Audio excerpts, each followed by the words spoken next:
as they take on the Celtics. But the story here is Jason Tatum. Kevin Durant, his second game back from injury, and in his first game back with Kyrie Irving, who was back in Boston for the first time since being pelted with water bottles during the playoffs last year. KD finished with 37. Kyrie had a 19, but it was Jason Tatum's night. He swung a season high 54 points on Brooklyn, leading Boston to 126-120 win. He was unstoppable, riveting from start to finish. I'm going to give you a winner. 25K Club, 25-karat Magic. KD became the 23rd player in NBA history to reach 25,000 points. That's a lot when it's not a video game. He's the 7th fastest player to do it, 2nd fastest among active players behind some guy named LeBron that I hear is actually pretty good. I don't know. 2,500 carats in the air. That's my fault, America. I did that. Elite list, not my singing. Jason Tatum, 4 career 50-point games since the NBA-ABA merger. Only 3 players have more 50-point games before turning 25 years old. How about this list? Michael Jordan, LeBron James, and the late, great Kobe Bryant. Wow. It's good work. All right, let's move to the next game. What were you doing at 25?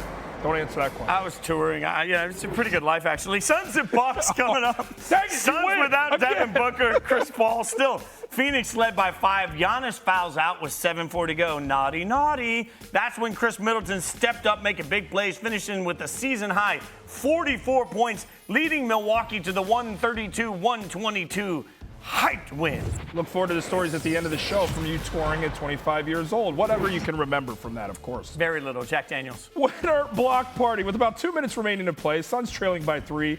Campaign drives, attempts a layup, but Giannis says, not on my watch. Rejection in its purest form. The Greek Freak not scoring much in the second half, didn't need to, but right there making his presence felt. I'll give you a loser. Stalled. We've talked a lot about the Suns' performance in clutch time, but depleted roster, they weren't able to get it done. The Bucks outscored the Suns 14-8 in clutch time to hand Phoenix their first clutch time road loss of the season. God, I love that that's a stat. Actually, the entire fourth quarter was rough. They gave up 41 points, tied for the most allowed by the Suns in a final frame this season. Now, we could talk about the failings of the Suns, obviously, sure, Jordan, but let's take a second and talk about the success of the Bucks, because I feel like in a world where we love drama, we've just forgotten that the defending world champions are the Milwaukee Bucks. And by the way, they're still my favorite in the East. They're your favorite in the East. Now, I'll give some love to the Bucks before I kick it back to you, and I want to hear why they're your favorite in the East. Because for me, yeah, we talk so much about those Suns who lost in this one, but we also talk so much about Giannis, who ended up fouling out and wasn't much of a factor in the second half. We saw the block shot, but we do not talk enough about Chris Middleton. And if I watching Chris Middleton yesterday, all I kept hearkening back to was Game 4 of those NBA Finals. When you absolutely needed him, he delivered a 40-piece in that game. He delivers 40 in this one, going for 44.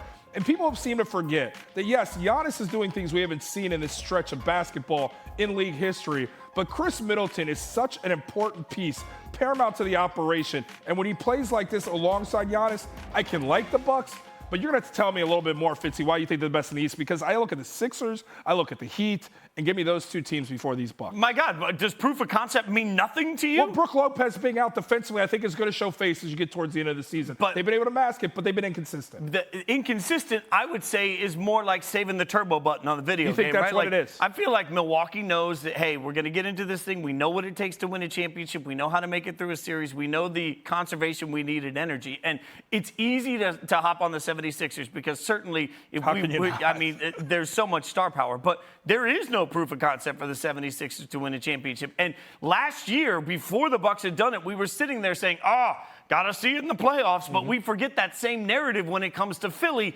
Right now, we're just saying, hey, so much star power, they're going to get it done. No, I got to see it in the playoffs. And I have seen it from the Bucks. I believe I can see it again. When they are on, they are unbeatable, and they will be on in the playoffs. Well, I think that's what it comes down to. What we know about the NBA is star power does win. It's the one sport professionally where you have to have flat-out stars to get it done. And I will say this, if you want me to creep a little bit towards your Bucks belief, if Chris Middleton's going to give you 40 in key moments like that, that can be enough for them. I'm watching Harden and Embiid, and I know those two baked in together, looking like they've been playing together for a long time. That unstoppable pick and roll, one we haven't seen since Stockton and Malone. Are we just forgetting that Harden forgets how to basketball when the playoffs are on the line? He's never played with an offensive talent like this alongside him. He's also never won an NBA championship. Go ahead. That's fair. You want the proven entity. I think it's going to be exciting because as you look at the West and as you look at the East, there's new players that are threatening. I don't want to call it an old guard, but they are the reigning champs. So I do think it's going to be interesting. I just can't give it to those Bucks right now. I can't do it. You can tell Shay's not here because neither of us threw the Bulls in. Why would we right now? Let's go around the association and seek better vibes. Pels Nuggets. We got a 2-for-1 here, but they are both. We got to label them unreal. Take a look at this shot from Brandon Ingram. Give it to me. The half-court buzzer beater always delivers. Casual picks up the ball, heaves it. You know Brandon Ingram stays chill even in his reaction, just the arms up. Not so casual, though, the work from Nikola Jokic. Put it all in. Going for 46, 12 boards, 11 dimes, 4 blocks. Am I still reading a stat line? And 3 steals. This stat line has literally never been done ever. Nuggets win in OT, 138-130. I think he's good. I think he's going to be a good player. Good guy. I think he'll figure it out. Let's go next to immediate impact from Kristaps Porzingis, 25 in his first game for Washington. The Wizards beat the Pacers 133-123 Sunday night. Porzingis returned from a right knee bone bruise and played for the first time since the Wizards acquired him from Dallas in a trade nearly a month ago. Rockets taking on the Grizz. Shout out Willie Beeman. Any given Sunday, that is. The Rockets beat the Grizz 123-112 Sunday night. The Rockets, they lost 12 straight, while Memphis had the second-best record in the league. The first time a team on a losing streak of 12-plus knocked off a team that had a top 2 record in the league entering a game. Last time it happened, 1989. That's why I don't gamble. Oh, wait, I do. There is some walking in Memphis story there that I just can't figure out. Next up, making it run, Bojan Bogdanović. Jazz franchise record 11 three-pointers against the Thunder. Bogdanovic's previous career high for made threes was 8, a total he reached by the end of the third quarter. That's when you know you're hot. He attempted 18 threes, 5 more than his previous career high. Finished with 35. Utah gets it up, 116-103. So hot. Me want to touch the hiney. Raptors-Cavs falling apart. Bad news for the Cavs as the Athletic, citing unnamed resources, reported that Jared Allen suffered a fractured finger during the first quarter of Sunday's 104-96 win over the Raptors. He's out indefinitely. The Cavs have yet to confirm the injury. Cleveland already lost leading scorer Colin Sexton and veteran guard Ricky Rubio to season-ending knee injuries. All-star guard Darius Garland has been dealing with a back bruise, and the Cavs still without Rajon Rondo and Karis LeVert. Why can't a good thing ever last in Cleveland? Thanks for watching ESPN on YouTube. For live streaming sports and premium content, subscribe to ESPN+.